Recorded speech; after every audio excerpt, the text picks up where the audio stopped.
পৌরসভার গাফলতির কারণে এই যে ময়লার স্তূপ, সামনে কিন্তু ডাস্টবিন আছে, এই ডাস্টবিন তারা নিজেরাও ব্যবহার করে না।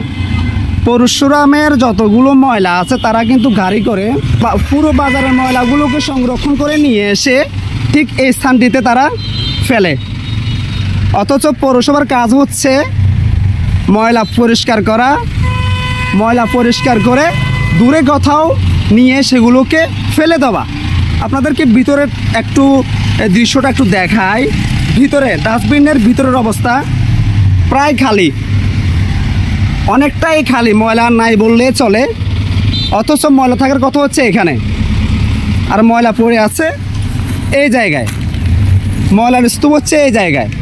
যখন বৃষ্টি হয়, বিশেষ করে যখন বৃষ্টি হয়, পানি যখন ওই দিক থেকে গড়িয়ে এদিকে আসে, তখন এই সড়কের অবস্থা যদি আপনারা দেখেন আপনারা বুঝতে পারবেন। বিশেষ করে এই দেখেন, এটি হচ্ছে ডাস্টবিনের ভিতরের অবস্থা দেখেন। এটি আসলে খুবই দুঃখজনক। পৌরসভার গাফলতিতে এখানকার সাধারণ জনগণ, স্কুল কলেজের ছাত্রছাত্রীরা কি যে একটা ভোগান্তির মধ্যে পড়তে হয়। এই যে আমি এখানে এখন দাঁড়িয়ে আছি, এখান থেকে কিন্তু মারাত্মক দুর্গন্ধ বের হচ্ছে। হ্যাঁ, বিশেষ করে যখন বৃষ্টি হয় তখন এই ময়লাগুলো সড়কে চলে যায়, সড়কে গিয়ে খুব বাজে একটি পরিবেশ তৈরি করে। আরে ওই যে পথযাত্রী যাচ্ছে, এরকমভাবে ময়লাগুলো দিয়ে সাধারণ পাবলিক, স্কুল কলেজের ছাত্রছাত্রীরা যাতায়াত করে। একটি প্রবাদ জানি, পরিষ্কার পরিচ্ছন্নতা ইমানের অঙ্গ। আর সেই ইমানের অঙ্গটি আমাদেরকে তৈরি করে দেখাচ্ছে পরশুরাম পৌরসভা। তাদের এই পরিস্থিতি গতকাল রাতে আপনারা দেখেছেন, আমরা সরাসরি তাদেরকে ধরেছি।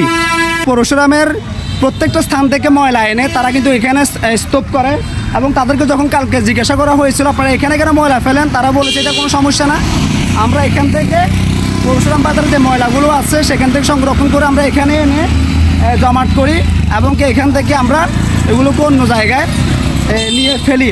এখন কথা হচ্ছে, একটা পৌরসভার পক্ষ থেকে এরকম মন্তব্য আসলে লজ্জাজনক।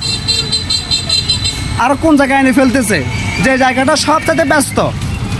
সামনে দুটো শিক্ষা প্রতিষ্ঠান আছে যেখানে কোমলমতি শিশুরা পড়াশোনা করে। এই 4 বছর 5 বছরের উপর 10 বছরের নিচে বাবুরা পড়াশোনা করে। সামনেই দুটো মাদ্রাসা শিক্ষা প্রতিষ্ঠান আছে, একটা মহিলা মাদ্রাসা আছে, একটি ক্যাডেট মাদ্রাসা আছে, যেখানে ছেলে মেয়ে উভয়ে পড়াশোনা করে। তো যাই হোক, গতকালকে বলেছিল তারা আজকের মধ্যে এই জায়গাটা পরিষ্কার করবে। সকাল গড়িয়ে সন্ধ্যা হয়ে গেছে, এখন পর্যন্ত এই জায়গাটি পরিষ্কার করা হয়নি। এটি আসলে পৌরসভার কাছ থেকে কখনোই আশা করা যায় না।